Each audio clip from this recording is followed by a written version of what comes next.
Hey, howdy hey, and welcome back to Emily's Adventures in Horrorland. You might have noticed that I've been on hiatus for a little while, but never fear because I have put my problems behind me. Shut up, Bernard, I have. I have! Remember that stupid ritual you told me to do? So yeah, everything should be sorted now, not that there was anything wrong to begin with. Today's film is, for all intents and purposes, a horror icon. Yes, we're focusing on Kayako from The Grudge. At first I wasn't sure this character actually qualified as a horror icon, but less than a week from now, there's a film coming out on the streaming site Shudder called Sadako vs. Kayako. So she's at least on the same level as that other vengeful ghost woman from the Ring series. The Ring series. In preparation for this review of The Grudge, I also watched Ju-on The Grudge, the Japanese horror film on which it was based. I apologise in advance for any and all mispronunciations. Let us begin with a dramatic reading of the Onryo's description. When someone dies in the grip of a powerful rage, a curse is born. Curse. The curse gathers in that place of death. Those who encounter it will be consumed by its fury. Fury. Death. Oh, look who we have here. It's Bill Pullman. You're up early today. Careful now, don't hurt yourself. I was mostly joking. Oh, and Sam Raimi is involved. How interesting. And his brother Ted Raimi. Just all the Raimis. Now then, unlike many other Japanese horror movies which got the American remake treatment, such as Ringu and One Missed Call, The Grudge is actually set in Japan. What a novelty, eh?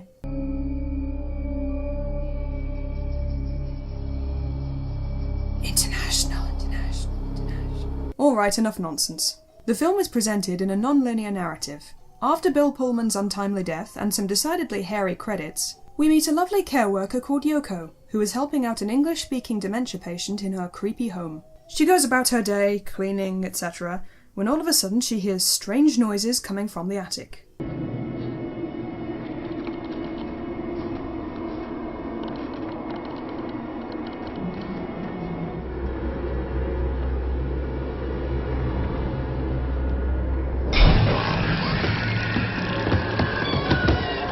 Okie dokie, let us deconstruct this. At just 7 minutes in, it's very early to be staring our monster so steadily in the face.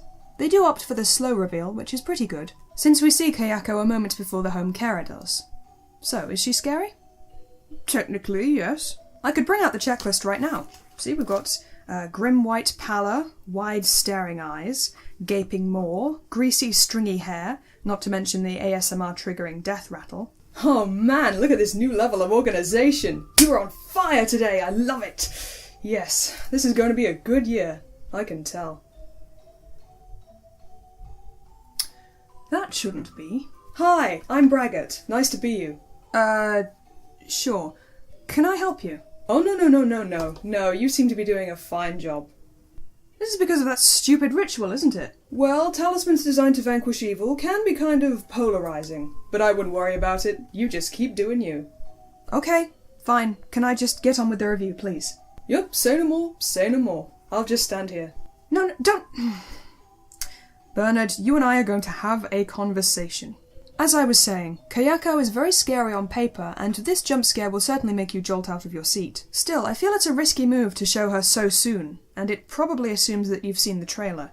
So what could possibly distract from that? Let's introduce our supposedly main character, Sarah Michelle Gellar, as Karen, and her boyfriend, whom I like to call Sniffer Doug. Because his name is Doug, but he's sniffing all their clothes. Do you get it? It's a play on words. You're not funny. Who are you now? I'm the one who's got the thankless task of keeping you in your place. Oh, Killjoy. I didn't ask either of you to come here, alright? Bernard! Believe me, we don't want to be here either. This is just how that whole ritual works. I don't understand. Can you both just bugger off, please? Yeah, you heard the lady. Vamoose! You're ruining her flow. Oh, don't call attention to it. Jesus Christ. Well, that was weird. It turns out that Karen is a carer too, and she's sent to the house because for some reason Yoko hasn't returned. Her boss's calls, that is. Karen seems not to worry about this, nor does she fret about the state of the house. Not even strange noises from upstairs prompt her to make a phone call. Hello? What else can we check off the creepy things list? Thank you. We've got a foreboding room in an already creepy house, a black cat, a scary child with a blank stare. Yeah, that's looking pretty good. Karen is alarmed by the boy, so she calls her boss about it. But of course, far worse is yet to come. Immediately.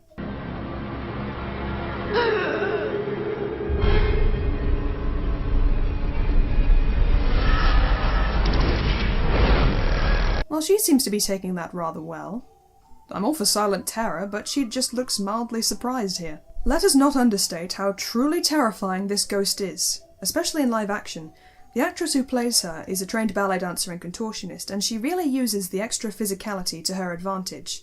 I think the whole appeal with Kayako is that she's not furtive in the slightest, whether she's moving in a slow and creepy fashion, or in jolts and jump cuts like a marionette.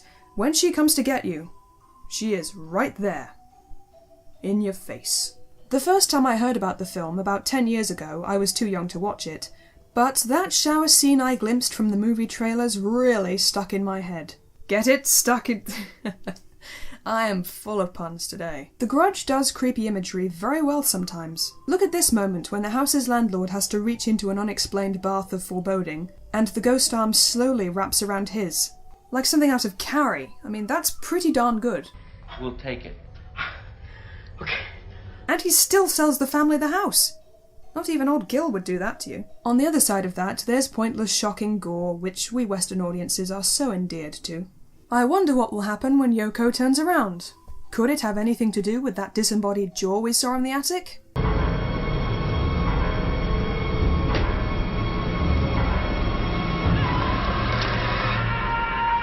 Well, chop off my jaw and call me Yoko. I could never have anticipated that. That tongue is massive, by the way. It's like a naan bread almost. We see that the dementia patient's daughter, her son, and daughter-in-law each fall victim to the curse. Here's where this film begins to fall down. We've had a good long look at Kayako, and Toshio, who's the creepy boy from earlier. Now might be a good time in the movie to expand upon their backstory, or something. Instead, the film does the whole 5 minutes of mundane quietness, followed by 5 minutes of creeping around saying "Who's there?" instead of calling the authorities about a possible home invasion or other crisis, followed by the inevitable snatching. This happens 3 times in a row before we get back to Karen, and by this point I was hopelessly, hideously bored. It would be different if they used this non-linear approach to slowly unfurl the story of Kayako, but that's just not the case. In Due on the Grudge, we see this character is temporarily possessed by Kayako's murderous husband Takeo, which is something to go on. Kayako was murdered by her husband.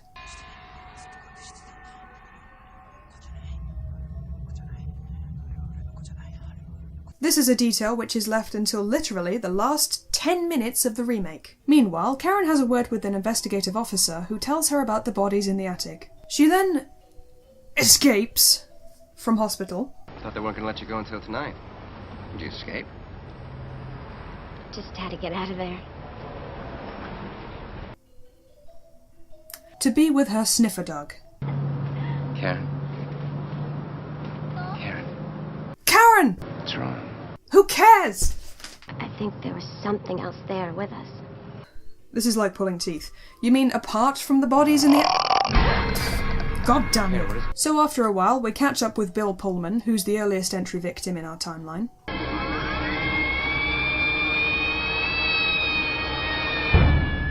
That's not very interesting, but then the police investigator finally breaks out his "How Japanese Ghosts Work" speech to Karen, before trying to torch the haunted house.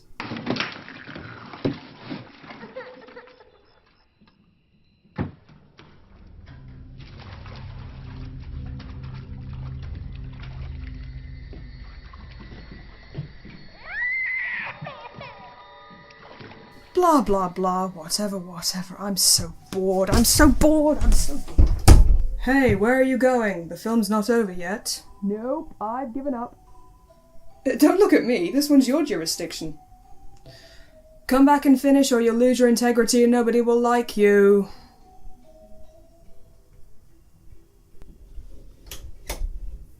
Creepy, creepy, snatchy, snatchy, and oh look, there's Kayako's murderous husband Takeo, about blooming time. Did you get my message?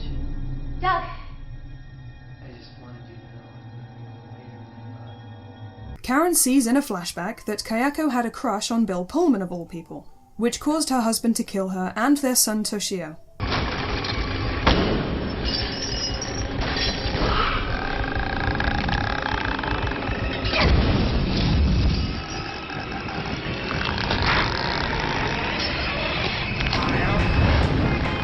The film has a twist ending, which means that Kayako lives to slay another day, which means we get a whole new franchise, yay, because the original had sequels, so why bloody not? I didn't want to make this an outright comparison review, but I just couldn't understand how a Japanese horror-inspired, Sam Raimi-produced film could be so tedious.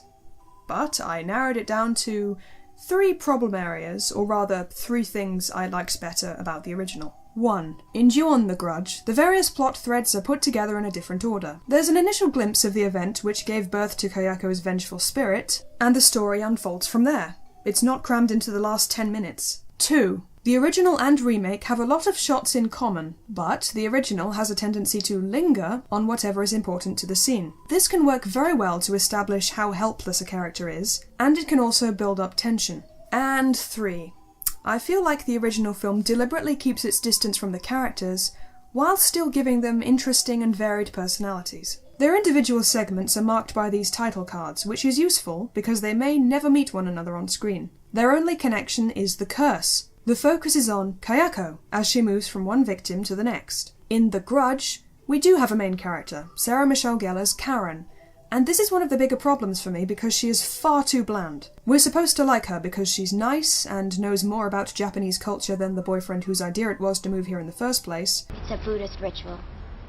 The incense smoke carries the prayers to the spirits of their ancestors. And for some reason she's special enough to be shown Kayako's tragic murder. But that's it as far as I'm concerned. She's just nice. Nice, and bland, and porridgey, and I don't care. This is not how you use your Buffy. Why can't she at least try and kick this woman in the face instead of sit there and let her eat her boyfriend? Why don't you try kicking your monster in the face?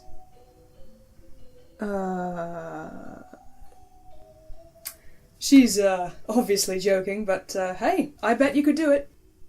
It's an option, anyway. Just an option. I'm not Buffy. Clearly. Therefore, for being so dull and wasting potential, I give 2004's The Grudge 3 jam sandwiches out of 10. Yes. I hope you enjoyed this review. Do let me know if you have any requests for future horror movies to cover, and as always, thank you very much for watching, and I'll see you next time. Cheerio.